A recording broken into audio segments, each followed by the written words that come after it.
Welcome to Southland Mirahiku in New Zealand's Deep South, a region renowned for its unmatched beauty.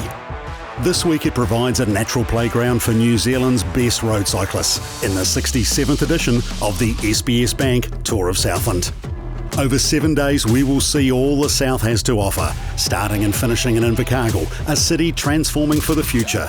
Through fertile farmland, the rugged south coast, the beauty of Fiordland and the majestic remarkables in Queenstown. All to push the country's top road cyclists to their absolute limit. 114 riders, 19 teams, over 860 kilometres and just one winner. This is the 2023 SBS Bank Tour of Southland. The southern weather gods again smiled on the 2023 peloton for Monday's first road stage from Invercargill to Lumsden. The field rolled away from ILT Stadium Southland in brilliant sunshine, and conditions meant the pace was on early. A 7-strong group established the day's break and managed to get out past 3 minutes on the road. But after a wild ride over the demanding gravel climb up the Glenure Hill, Australian professional Sam Jenner made the decisive move off the front, 10 kilometres from home. With a tailwind down the main street of Lumsden, Jenner held off a fast-finishing main peloton to grab an impressive stage victory, while New Zealand representative Regan Goff's second place on the stage puts him in the Tour leader's orange jersey as the Tour heads to Te Anau on day 3.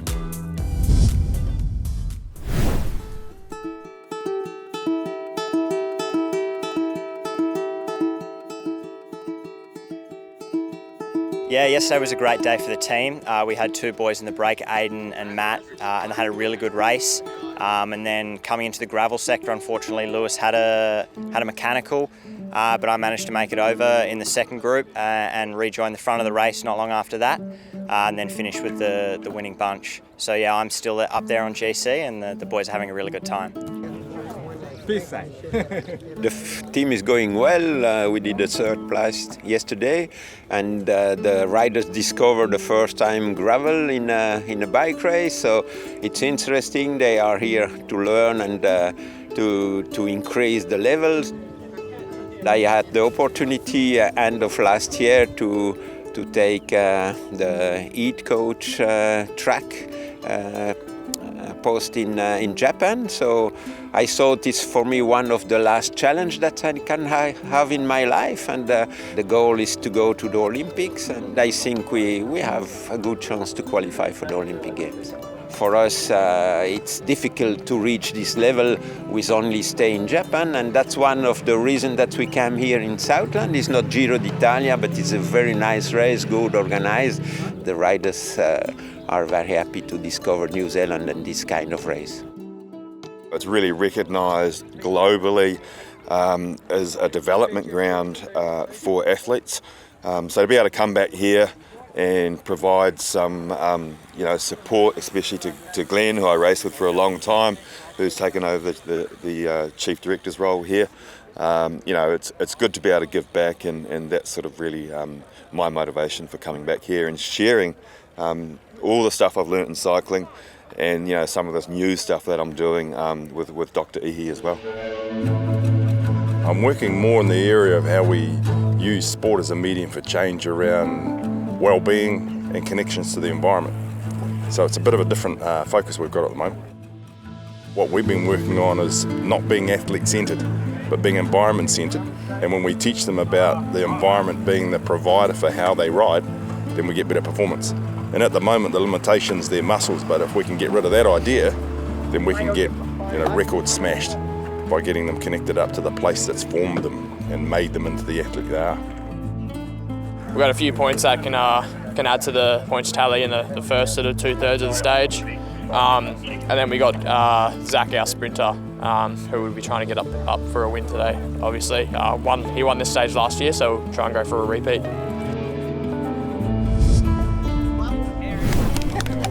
See here, the riders once again are going to be greeted by fine conditions here in Southland. Hardly a breeze to be seen here, Doug. And again, this could be a telling factor in the way the tactics play out on the roads here as they head up to Te Anau. Just outstanding conditions in this year's SBS Bank Tour of Southland. The riders will be relishing it, and that just makes the morale so much higher. 148 kilometres here, and there is one significant bump about 3/4 of the way through as they make their way up towards the Black Mount Hill. Typically, a group will get themselves off the front here, and then they get reeled in as they make their way down towards the lakefront into Te Anau, where we always have fantastic support here in the SBS Bank Tour of Southland. These stages at the start, we've talked about this every year in the SBS Bank Tour, they really are the springboard and platform for riders trying to get into breakaways. There is a hill climb very, very close on in this stage, and the riders, it is a wee bit uphill on the way out of Riverton, so it is going to be really fascinating to see which teams and what strategy are they going to use today to put their riders into the group, into the breakaway. There's the man in the pink jersey, the under-23 leader in his first ever tour, Marshall Irwood of Southland, that's going to lead the group through here for the Central Benchmakers wheel bike team. As you said, preparing for the first of the climbs of the day, just within the first couple of kilometres, and can often stretch the legs a bit there if you're not well warmed up for it, Doug. There's a great combination this year in this year's race of early guys like Marshall Irwood who are in their first tour ever. There's a big group of these first riders, and there's a big group of experienced riders. Here we can see some of the more experienced riders, the likes of the Creation Signs Mitre Q team, sending riders away off up the road early to try and secure those hill climb points and King of the Mountains points. So this is very fast and furious, quick start. No surprise to see one of the tiger stripes up there in the Creation Signs Mitre Q. Doug, I think historically, Kenny and his team here have taken out the first hill climb here for a number of years, and no doubt again looking like they want to be up there towards the front because, of course, go over the top of it there, drop down that other side, and very quickly the field can be split up. Yeah, it really does provide an option to split the field up, although the whole race here is together at the start. Marshall Irwood again is in good position. He's really riding himself in and getting a wee bit more confidence, and that is what a lot of these riders will be after for a start. Get over this first climb, get their legs sorted, get themselves into a position where they think, hey, I'm going to be okay. You can see the field is stretched out here. We're at the back of the peloton now, but the race for those points is furious at the front. Yes, 110 starters this morning, as it looks like the silver medalist from the Commonwealth Games, Ben Oliver, takes out the maximum points for himself here. And of course, he's a man that has been well marked as a potential overall winner in this year's tour, Doug.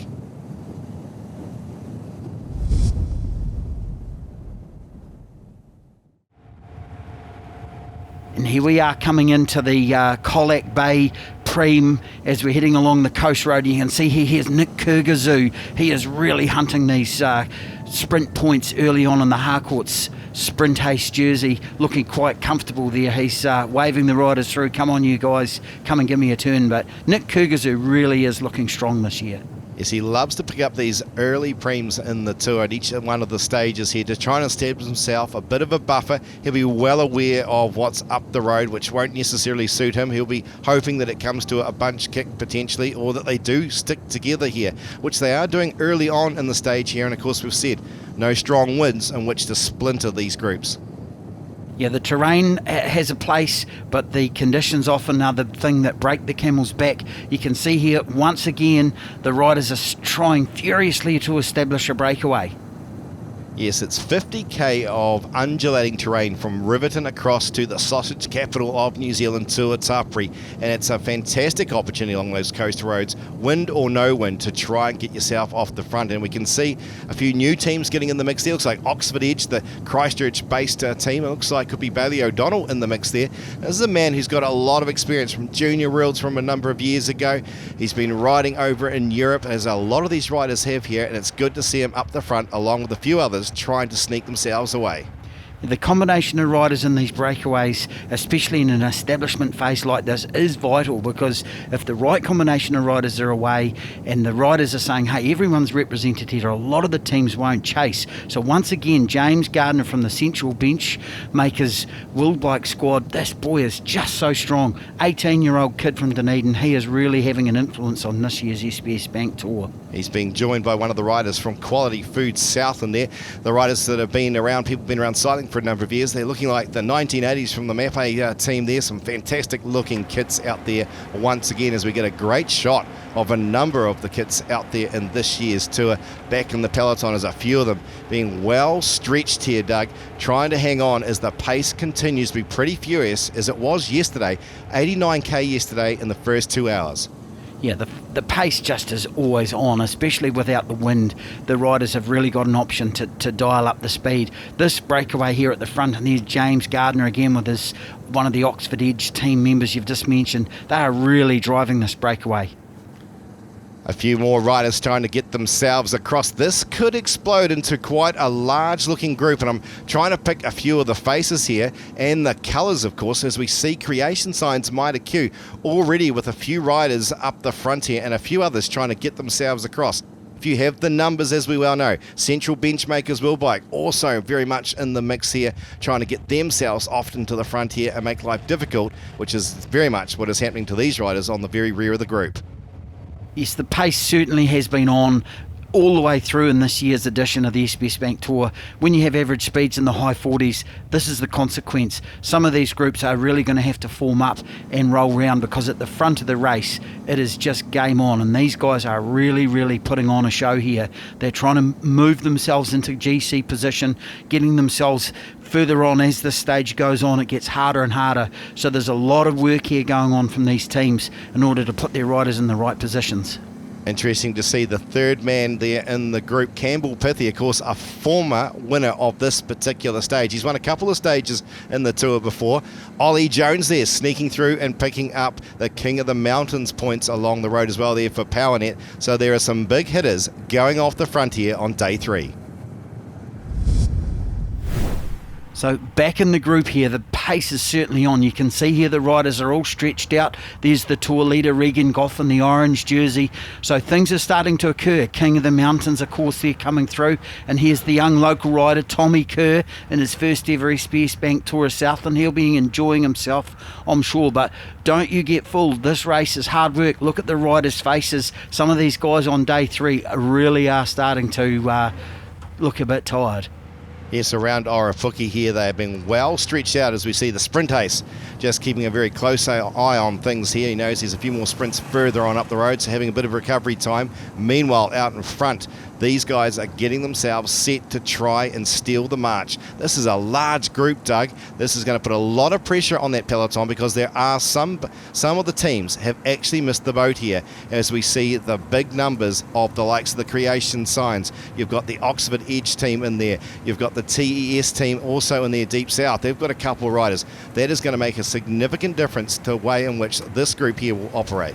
I think exactly, Julian. I think the number of Creation Signs Mitre Q riders here, we've got all but 2 of their squad in this front group. James Gardner's going to go all day. We know that he's an incredibly strong rider as well from the Central Benchmakers Will Bike team. This is a very promising break, and if I was back in the group and in that, position of being in a GC contention, I'd be starting to get a bit worried. A lot of these breakaways, if they go out too far, out of sight, out of mind around this coastal road, can be game over. This could be the tour.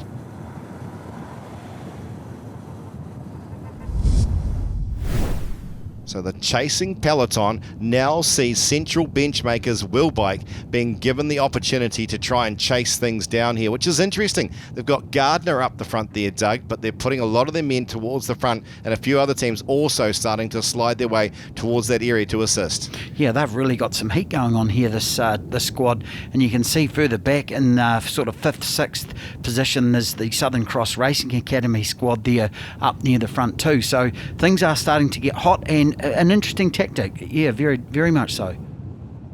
These guys are pounding on the pedals, making every single pedal stroke count here, as they can still see them just up the road here through these undulations around towards Tuatapere. We can see them coming over the hill here. It looks like, Doug, they might have done the damage to shut things down, because you can see a few of these teams sitting up and realising their efforts may be in vain. Yeah, this can often be the death of a front group when there's so many riders and there's not that cohesion that we've seen in some of the other breakaways where there's 3 or 4 riders. So here we are coming back together again. So two riders making their way off the front here, and it's Campbell and Cooley. These two riders, both from Australia, have done a lot of racing together here as we make our way closer towards the Black Mount Hill, the notorious hill that we know has often been a defining factor in this particular stage here. So we go from 15 odd guys trying to attempt to steal the march on the rest of the field to two men now who have settled into time trial mode. Yeah, it was an interesting ride yesterday from Max Campbell from the C. Brown Builders Ofit contracting team. He had a really good ride going up that Glenure Hill, up the gravel, made it look quite easy. He's not your normal climber sort of build either. So here we are going over the Clifton Bridge. What a wonderful sight over the Waiau River.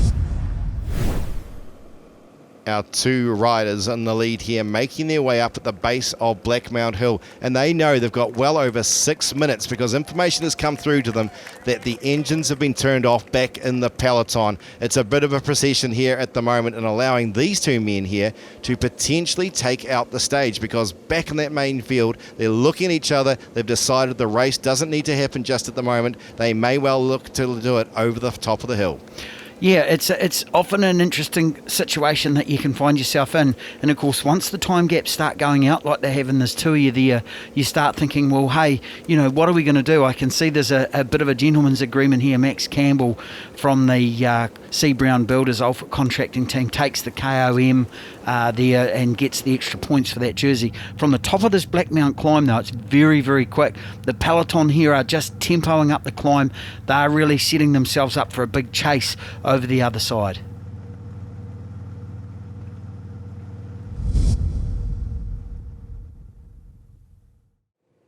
So the riders have descended off Black Mount and now are fast approaching towards Manapori as they swing right into the beautiful scenes here of the lake on their left-hand side. But they are well aware now that the time is tumbling hugely here, as now the main peloton has decided to switch things back on here and try and chase these two down. They'll try and pick up a few extra dollars. There's a few sprints just up the road here, but at least we see the time, 2 minutes 22. It's only 20 kilometres to the finish here, Doug. I don't know if they've got the legs or the opportunity of the real estate on the road here to do it. Yeah, I think you're right, Julian. I think once you've got a big group like this, and there is a lot of numbers still back in the peloton, a lot of these riders won't have seen the front of this for quite a while too. They've been sitting in there conserving themselves. Team tactics from a lot of the managers will have been discussed prior to this stage. So the two riders, the two Australians out the front, Marcus Cooley from Share the Road, Macaulay Ford, and Max Campbell, the King of the Mountains rider, will be seriously having a chat to each other. What do we do? Are we going to commit here? Do we put all our gas in, or do we save ourselves? We're only on day 3. Yes, these are two very experienced bike riders, both internationally but also for this tour of Southland before, so they've known what it takes to try and take this particular stage out here. As we saw that picture back of the main peloton, it was Transport Engineering Southland, Deep South, doing a lot of the work, as is Central Benchmakers, Will Bike, Power Nets also here in the mix, Oxford Edge in there, Business South. They're the sorts of colours that are hitting on towards the front, as we see Hamish Keast, man based up in Canterbury nowadays, that driving things here on the front as he does. He's got a big engine, this guy, and he will be shutting down the time immensely here from the peloton. Yeah, there's a bit of hesitation going on. These two guys obviously have really committed themselves, of course, too, and there's a bit of communication now going on and a wee bit of angst on the faces. These boys have had an absolutely brave ride all the way through from before Black Mount, but it is looking like their day is over, being caught, unfortunately, before the finish. Like you say, they needed either a wee bit more real estate or a couple more numbers in that breakaway for this to stay away. But chapeau to those boys. They've had a big day out on the road. That was an outstanding effort by these two Australian riders as they head back into the peloton. Meanwhile, great excitement at the finishing line here in Te Anau as Te Anau school kids start to rev things on up, as do the riders here. They spread themselves across with a couple of kilometres to go, over 70k an hour. Hayden Strong up amongst it there. He's got one of his Japanese teammates trying to lead him out there. You could name On Your Bike on there. There's the tour leader on the far left there, Doug. At the moment, it's in a bit of disarray as they all try to shuffle to the front. That is incredible scenes here. This stage coming into Te Anau has a wee bit of a downhill run before you have the last left-hander, and the speeds are huge, and there's a frantic fight going on to try and get to the front of this group. Some of those riders on the inside of the road there will be thinking, crikey, it's going to get a bit tight. Hayden Strong and that Japanese squad are going to be ones to watch out for. We haven't really seen their finishing ability as a squad. They've done well yesterday into Lumsden, but this is fast. What a fast finish coming in. There is a lot of potential winners here as they come into Te Anau, and again the reshuffling continues here as riders are put on the front for some of their sprinters here and trying to keep the pace as high as possible, making life very difficult as they approach some of the traffic islands here. This is something they've got to deal with, and the man in orange, Regan Goff, has got himself in a very good position right of centre of picture. Yeah, you did right. This traffic island coming into the finish can really upset the rhythm, and Regan Goff really has positioned himself well there from the Quality Foods Southland team. He is in a really good position to A, stay upright, defend that orange jersey, but B, he'll have aspirations of finishing off and trying to win the stage. This is going to be exciting. A tight pinch into the corner here, and it forces a few riders to be shuffled backwards as they start to open up the big guns. The lead-out trains are starting to happen, and there are riders moving left, right and centre, making their way down to the last 800 metres. They've still got the speed hump to deal with as well as they start looking left and right to see what's going on. Kirkazoo in the green jersey is a fair way back, as is few of the Creation Science Mitre Q. Well, one of the Share the Road riders making his way up onto the pathway, gets himself back into the mix. This is great excitement for them there as Copeland's man on the front here at this point. Kirkazoo now starts to make a bit of a move down on the inside here. The rest are giving it away though as they go down to the last 150 metres, and it's down on the inside. Is that Zach Patterson? It is, two-time winner Zach Patterson. He's taken it out 12 months apart. Zach Patterson, what a comeback from this man who's been suffering from a lot of illness over the last 12 months. He takes a fine victory here for the C. Brown Builders Alford contracting team over a very close finish there from the mountain biker Ben Oliver. It remains very tight at the top of the leaders board after Regan Goff securing third in the stage. Gow has a 4-second advantage over Samuel Jenner and Glenn Hayden at 9 seconds, followed by Ben Oliver, who got very close to taking out the stage at 10 seconds. The Harcourt Sprint Ace sees Max Campbell and Marcus Cooley, after being off the front all day long, moving into second and third behind Kirkazoo. Meanwhile, Campbell stretches his Jesco King of the Mountains with 24 points over Cranich and Oliver. Marshall Irwood holds on to a 2-second advantage over Oliver Watson-Palmer and William Kirkham in the under-23 category. Whilst the Stonewood Home silver jersey remains firmly on Glenn Hayden's shoulders here, with Joe Cooper and Luke McPherson not too far behind. Marcus Cooley, after being in that break all day long, rightly so, receives the Macleay Jewelers most combative. A mere 14 seconds is all that separates the top 3 teams in the Wednesday Cycles team classification, with Quality Food Southland leading the way.